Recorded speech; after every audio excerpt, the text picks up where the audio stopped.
जय जगन्नाथ सांग माने केमती अछंती भले अछंती ना मु सिमु आपण मान को स्वागत करूची मो YouTube channel MS Simu blogs को सांग माने मु आज बनेबा को जाउची टेस्टी मसाला पास्ता।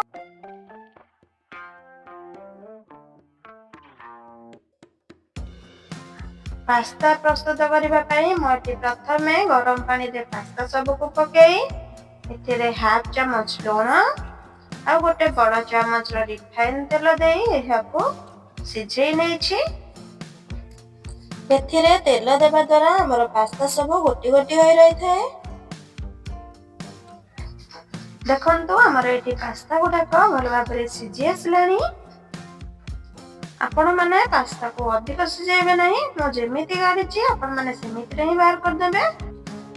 एहा परे हमें एथिरे टिके ठंडा पानी दे देबा।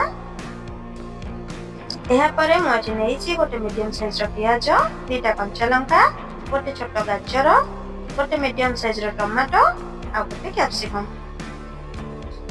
एहा परे मो करे गरम होला परे दे देछि रिफाइन तेल।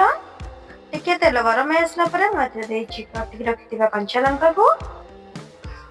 तापरे मो देछि काटि रखिथिबा प्याज। प्याजर कलर चेंज होला पर्यंत हमें प्याज और कंचा लंका को टिके भाजी नेबा।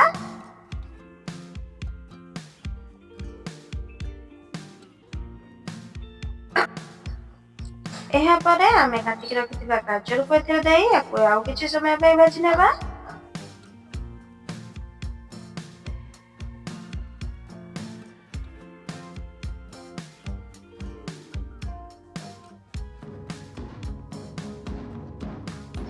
एहा परे मो एथिरे देइछि गोटे छोट चम्मच रो लूण, गोटे छोट चम्मच हळदी गुंड, गोटे छोट चम्मच लंका गुंड।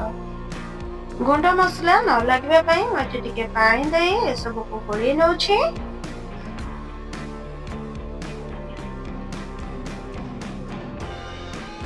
ए सब गोली सदे परे मो एथिरे काटि रखिबा कैप्सिकम को देई आको आउ किछि समय पे भाजी नउछि।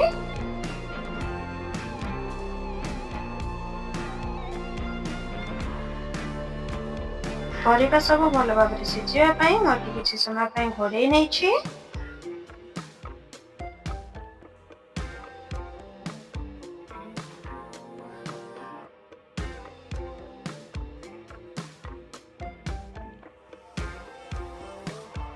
एहा परे मो एथिरे काटि रखिथिबा टमाटो को देई आउ किछि समय पई एको भाजी नउछि।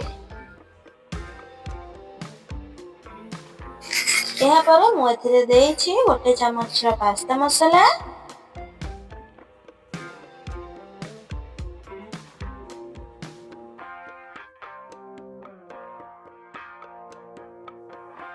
हमर एठी परिबा और मसाला भल भाबरे कषि आसला बेलको मो एथिरे सिझेई कि रखिथिबा पास्ता को देई एहाको किछि समय पई भल भाबरे गोळेई नउछि।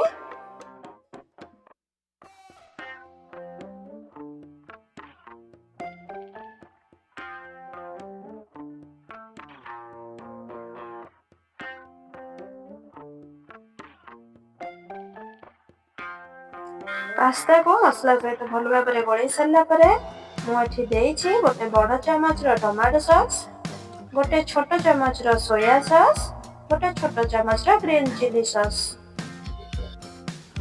एहाको भल भाबरे आउ किछि समय पर्यंत मिसेई नेबा।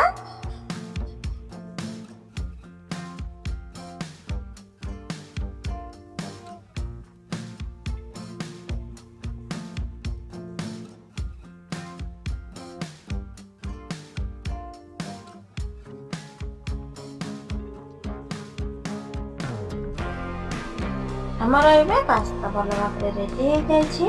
एबे हमें एहाको गोटे प्लेट को काढी नेबा।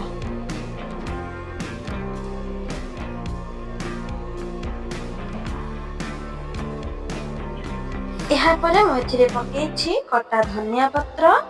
सो फ्रेंड्स रेडी हे गला हमर टेस्टी मसला पास्ता। चलन तो मैं रूपाली के पचारि के बुझिबा हमर पास्ता रा टेस्ट केमती हेछि। रूपाली एई नेलु टेस्ट करी कहलु पास्ता टा केमती हेछि।